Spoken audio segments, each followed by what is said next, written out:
l'histoire européenne, c'est une histoire avant tout française, c'est une histoire allemande, enfin, sous toutes ses formes bien sûr, c'est une histoire espagnole, portugaise, anglaise, c'est une histoire de tous ces pays, mais ce n'est pas une histoire européenne. L'histoire européenne n'existe pas en tant que telle, parce qu'on n'a pas fait au nom de l'Europe.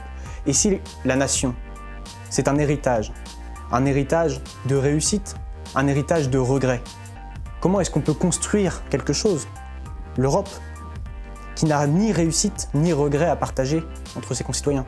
Tout ce qu'on a, c'est des épisodes où on s'est affronté, où on a coopéré, mais pas des épisodes où on n'était qu'un.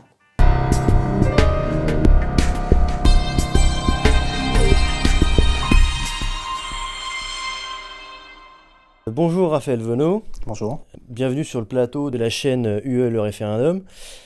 Vous êtes étudiant à Paris-Nanterre, mais aujourd'hui, vous êtes là en tant que président du mouvement Force Solidaire. Vous avez choisi de signer la pétition UE exigeant un référendum avec votre mouvement. Je vais vous laisser vous présenter un petit peu parce que votre mouvement est très jeune, février 2021. C'est ça. Donc qu'est-ce que vous pouvez nous dire de plus sur vous et sur votre mouvement surtout? Force Solidaire, c'est un mouvement politique qui effectivement a été créé en février. Nous avons eu l'idée depuis quelques mois, mais le lancement officiel a eu lieu en février. On se base sur 3 principes. Le patriotisme, tout d'abord, le souverainisme, ensuite, et la méritocratie. Alors, j'ai été politisé assez jeune, comme beaucoup de personnes de ma génération, mais j'étais resté en dehors des partis politiques, qu'ils soient traditionnels ou non, pendant la majorité de ma jeunesse. Et en arrivant à l'université Paris-Nanterre, je savais que j'allais être face à des gens qui n'étaient pas de ma ligne politique, mais j'avais décidé de ne pas m'investir spécialement, que ce soit dans la vie universitaire, qu'elle soit politique ou associative, et de me concentrer sur mes études, sur mes résultats, et sur ma vie en dehors de l'université. Finalement, j'ai été poussé un petit peu par le destin, on va dire, ou du moins poussé par mes opposants à m'investir. Très rapidement, à partir de décembre, c'était les premiers partiels, décembre 2018, les premiers partiels, et dès la première épreuve, il y a eu des problèmes, c'est-à-dire que l'extrême gauche a bloqué la fac. Et à ce moment-là, j'ai protesté contre la situation. Je me suis malheureusement rendu compte que il y avait une accointance idéologique entre les professeurs, certains membres de l'administration même, et ces étudiants. Et finalement, tous les partiels ont été reculés ou ont lieu en ligne. Rien n'a eu lieu comme c'était prévu. À ce moment-là, je n'avais pas non plus encore décidé de m'investir, mais l'histoire s'est répétée à la fin de l'année pour les seconds partiels. Et au fur et à mesure, je me suis rendu compte que, littéralement, la faculté était tombée sous le joug de l'UNEF, des associations d'extrême gauche qui bloquaient, qui tabassaient même parfois certains étudiants, comme ceux de la cocarde.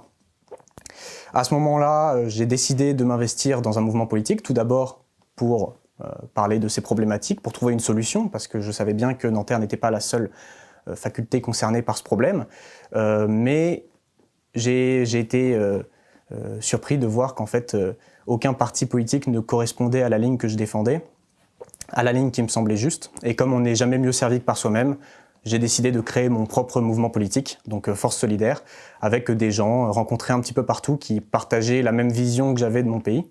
Et je ne l'ai pas fait par mégalomanie, parce que c'est vrai qu'à 20 ans, on n'a pas forcément tous l'ambition de créer un parti politique, mais parce qu'il manquait une force politique qui défendait la ligne que j'estimais être la plus juste, avec pragmatisme et sans démagogie. Donc voilà, j'ai créé Force Solidaire à ce moment-là, et très rapidement, plusieurs personnes nous ont rejoints. Nous avons écrit un manifeste pour montrer quel était notre programme, qu'est-ce qu'on proposait aux gens pour répondre à tous les enjeux contemporains. On reviendra sur votre manifeste, mais juste avant, je voudrais, si j'ai bien compris, votre mouvement naît d'abord dans un cadre étudiant et d'une certaine façon, de façon à protéger ou en réaction à une mainmise sur l'université française. Alors le mouvement n'est pas un mouvement étudiant, on est majoritairement effectivement composé de jeunes, mais il y a des personnes de tout âge. J'aurais pu, si j'avais voulu, créer effectivement une association étudiante pour répondre à ces problématiques, uniquement les problématiques de l'université, mais je trouve qu'actuellement l'Uni ou la Cocarde font déjà très bien le travail.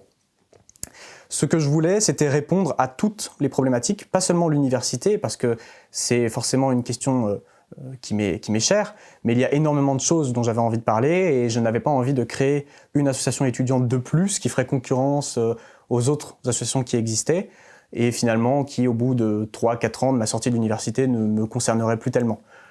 J'avais vraiment dans l'ambition de répondre à tous les enjeux, que ce soit l'université ou non, et c'est vrai que dans un premier temps, d'abord, ce sont des étudiants qui m'ont rejoint parce qu'ils étaient attachés déjà à la défense de l'université, mais on veut parler de tous les sujets, de la souveraineté, de la nation, du patrimoine, de l'immigration, de l'écologie aussi, on parle un peu de tout. Vous êtes parti d'un cadre estudiantin et vous avez élargi. Quel constat que vous avez fait? Est-ce que c'est parce que vous êtes dit les problèmes de l'université française viennent de plus haut ou de plus profondément, ou est-ce que c'est après, ensuite, dans la dynamique, finalement, vous avez décidé d'étendre au sein de Force Solidaire les problématiques traitées par votre mouvement? Alors, l'université, c'est une vitrine, quand même. C'est une vitrine de ce que sera le futur du monde des élites, du monde de la recherche, donc qui élaboreront les théories qui seront en vogue dans l'espace médiatique plus tard. Et à l'origine, effectivement, c'était en réaction à ces problèmes. Mais quand j'ai voulu chercher un mouvement politique prêt à répondre à ces problématiques, comme je vous l'ai dit, je me suis aperçu que personne ne répondait vraiment sur la ligne qui me semblait être la bonne, tout simplement. Et effectivement, l'université est un miroir qui reflète toute la société, tous les problèmes de la société en général, et il fallait répondre à tous ces problèmes et pas se limiter uniquement à l'université, qui est un symptôme, mais qui n'est pas le mal profond qu'il fallait traiter. Et de toute façon, dans le parti, très rapidement, ceux qui m'ont rejoint n'étaient pas tous aussi attachés que ça à défendre en priorité l'université, et d'ailleurs c'est pas mon cas, c'est pas ma priorité numéro 1, quoi. Et donc on a tout de suite voulu s'attaquer à peu près à tout, quoi. L'université, ça a été la porte d'entrée, mais très très vite, on a travaillé sur tous les sujets. Vous avez parlé tout à l'heure de vos 3 principes, comme vous l'avez dit. Alors, je vois un peu ça comme une devise, finalement, un rythme ternaire, un peu comme, enfin, totalement comme la devise nationale, hein. Patriotisme, souverainisme et méritocratie. Est-ce que vous pouvez vous attarder un peu plus sur ce terme et expliquer, en fait, ce qu'il signifie pour vous et pourquoi avoir choisi cela plutôt que d'autres?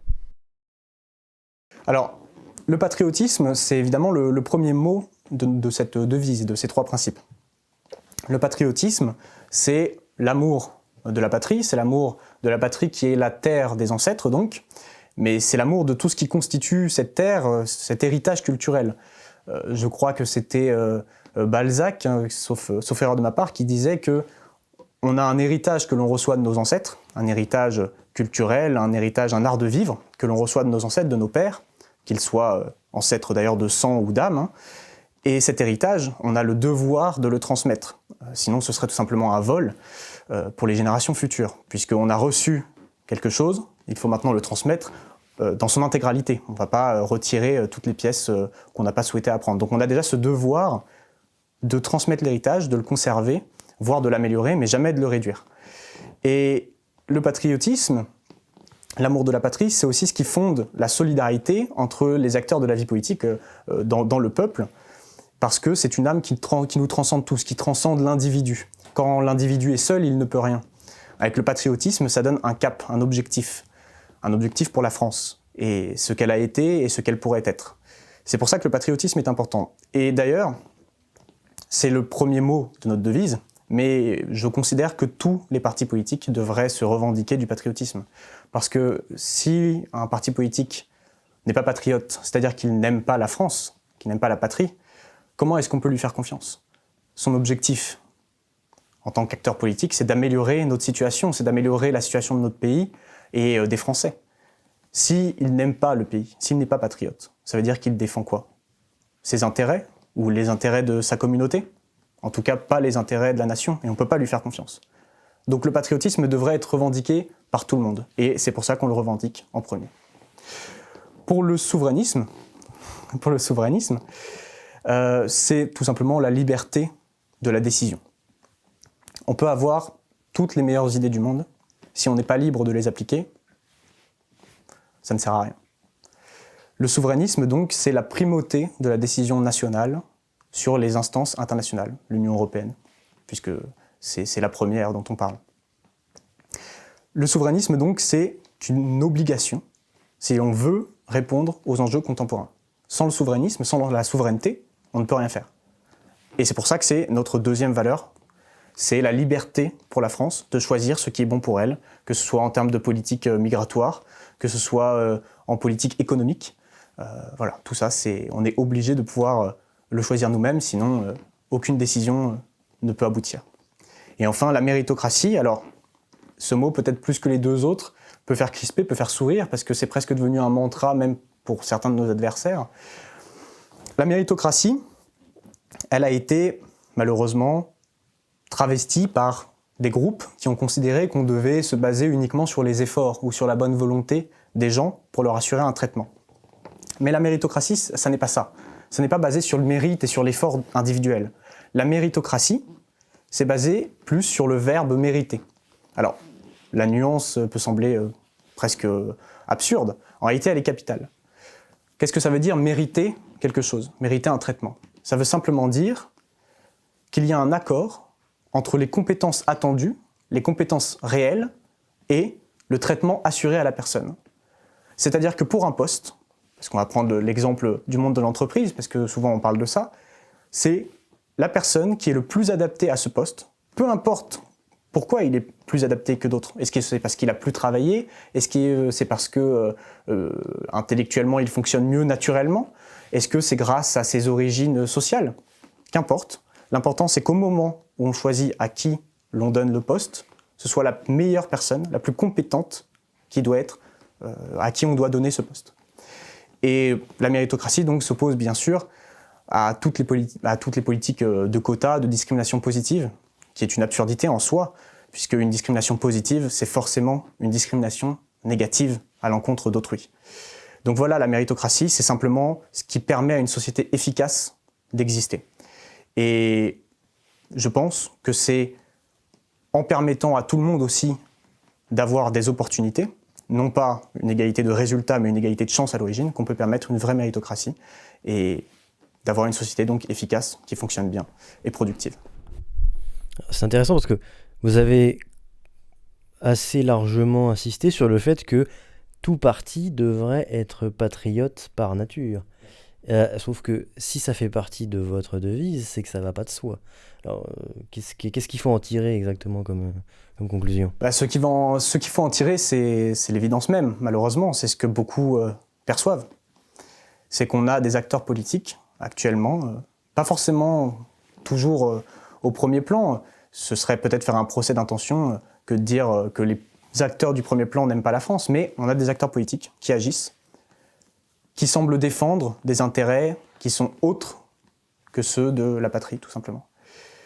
Ça montre que la situation actuelle est assez problématique, parce qu'effectivement, certains, même quand on parle de patriotisme, quand on parle de patrie, tout simplement, ont les poils qui s'hérissent.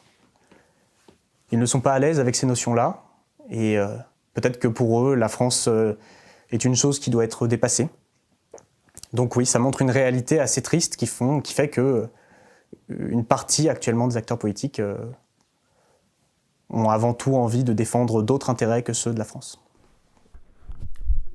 Donc, pour revenir à la pétition, vous êtes signataire de la pétition UE exigeant un référendum, et vous n'avez pas expliqué exactement les raisons qui vous ont poussé à la signer, et puis je vais aller plus loin, parce que je ne vais pas vous laisser vous en sortir comme ça. Quelle est plus généralement votre perception, votre rapport à l'Union européenne? C'est une question qui, je pense, est très importante compte tenu de mon âge. J'ai 20 ans, je suis né en 2000. J'ai toujours connu l'euro. J'ai toujours connu l'Union européenne. En fait, je suis né dans l'Union européenne. Mes amis sont nés dans l'Union européenne. Mes parents ont assisté à la naissance de l'Union européenne. Et pourtant, malgré toute la propagande à laquelle nous avons fait face, et il s'agit réellement de propagande, dans certaines écoles du moins, de la part de certains de mes professeurs, personne, à ma connaissance, personne de réellement sincère ne se sent européen. Ça semble être un rêve qui appartient à une autre génération, mais ce rêve, nous, on ne le partage pas. Nous, on se sent français avant tout. Même pour certains qui sont complètement qui ne s'intéressent pas à la culture, qui ne s'intéressent pas à l'histoire, et il y en a, je ne vais pas leur jeter la pierre absolument maintenant, mais il y en a beaucoup de ma génération qui se fichent pas mal des enjeux, mais le rêve européen, c'est passé de mode. On dit que mon mouvement, on dit que le souverainisme, c'est de la réaction à l'Union européenne. Oui, c'est de la réaction. Mais comme l'Union européenne était de la réaction à la situation d'avant, certains disent que ça vient du plus jamais ça des guerres. C'est toujours comme ça, l'histoire est faite de réactions. Alors nous, on est né dans quelque chose dont on nous a fait la promotion, l'Union européenne. Je vois pas en quoi un Espagnol et un Polonais sont assimilables à ma culture.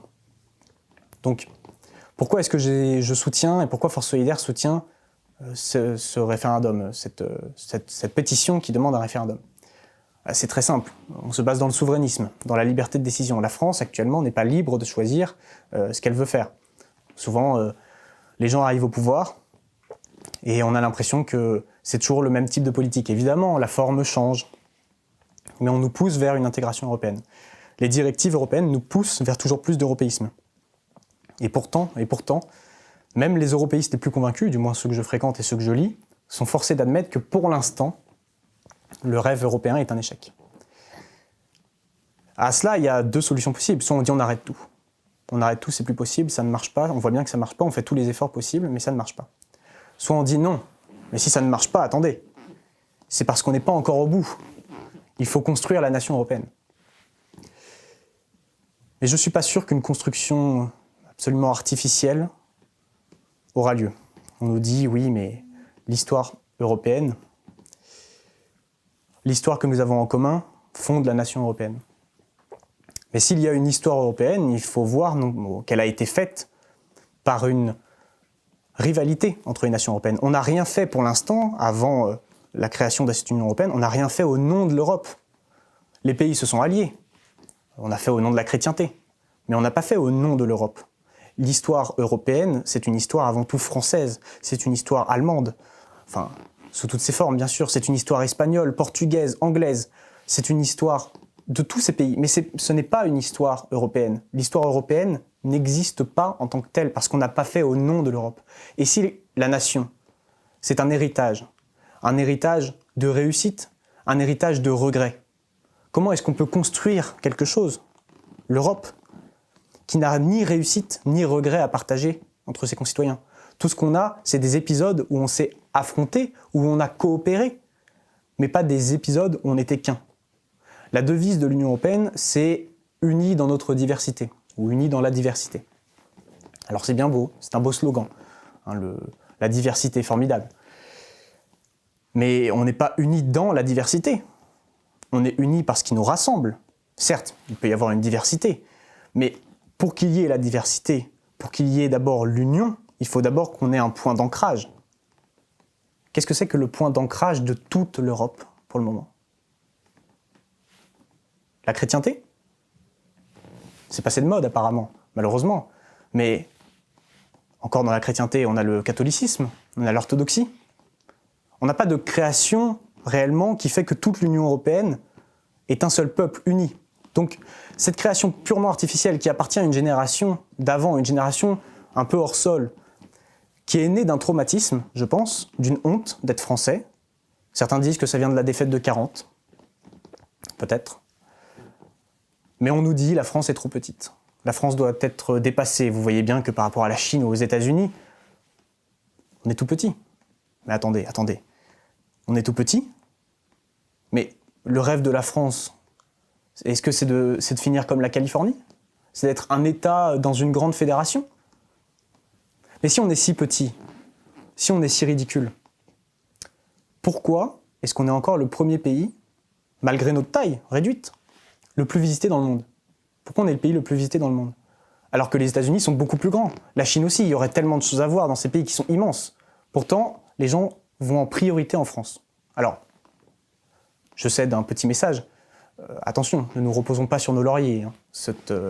Cette couronne du premier pays le plus visité, moi je vous le dis, si on continue ainsi, si on continue à partager massivement le tweet, le hashtag Saccage Paris, si on continue à avoir malheureusement des villes dans un état de délabrement avancé, on ne va pas attirer grand monde. Mais pour l'instant, on est encore le pays qui attire le plus pour les touristes.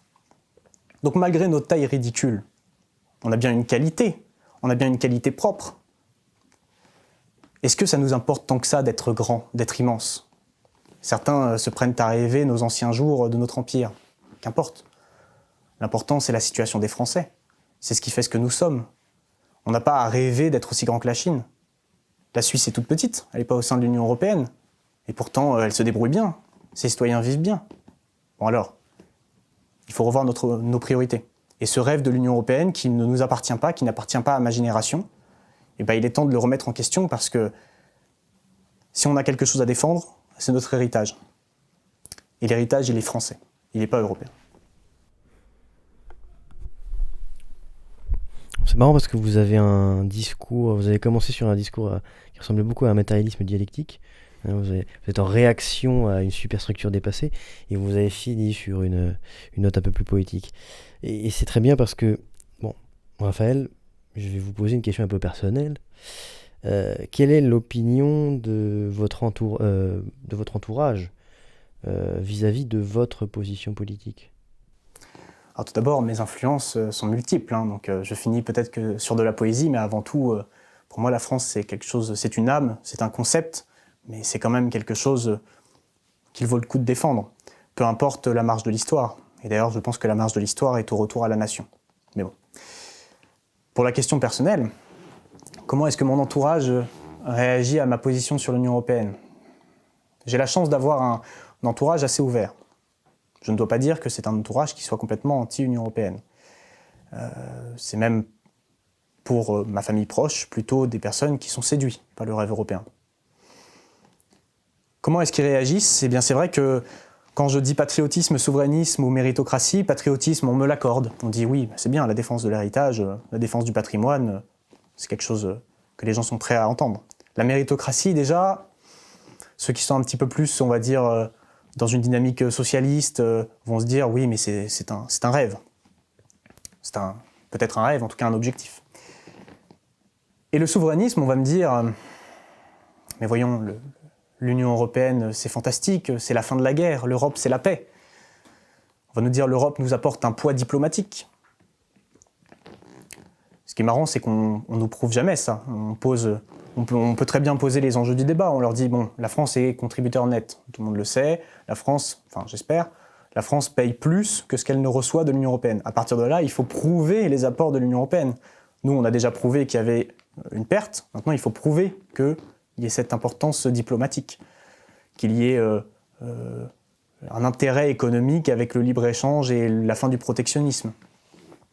Il faut le prouver, ça, et les gens ne nous le prouvent pas. L'influence diplomatique de l'Union européenne, c'est avant tout une influence nationale. On l'a vu avec l'affaire de la Turquie, les réactions venaient de la France, l'Allemagne était un petit peu, elle savait pas trop où se placer. En réalité, les influences sont avant tout nationales. Donc les gens partent du principe que l'Union européenne c'est formidable, mais ne le prouvent jamais.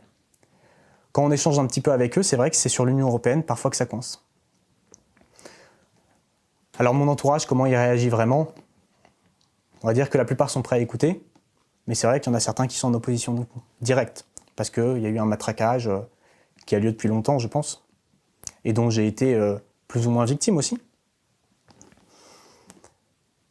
Mais j'ai vraiment l'impression que chez les jeunes de mon âge, la réaction négative est beaucoup plus rare. Je dirais qu'on a cet attachement européen, au rêve européen, entre les personnes qui ont entre 30 et 60 ans, 35 peut-être. Dans cette zone d'âge plus tôt, il faut avoir une réaction plus forte. Mais j'ai l'impression que les gens de mon âge, très franchement, sauf les gens qui sont absolument dans un internationalisme fou et qui, en fait, la France pour eux, qu'importe, être français, j'aurais très bien, c'est ceux qui nous disent j'aurais très bien pu naître ailleurs, donc formidable, j'en ai rien à faire. Mais à part ces gens-là, les gens qui se posent des questions de mon âge réagissent en général bien et sont prêts à écouter les différents avis et les différentes positions. Je dirais qu'il y a moins de sectarisme sur l'Union européenne chez les gens de mon âge. Et les plus fortes oppositions ont été des personnes un petit peu plus âgées, des amis de la famille par exemple, ce genre de choses. Voilà.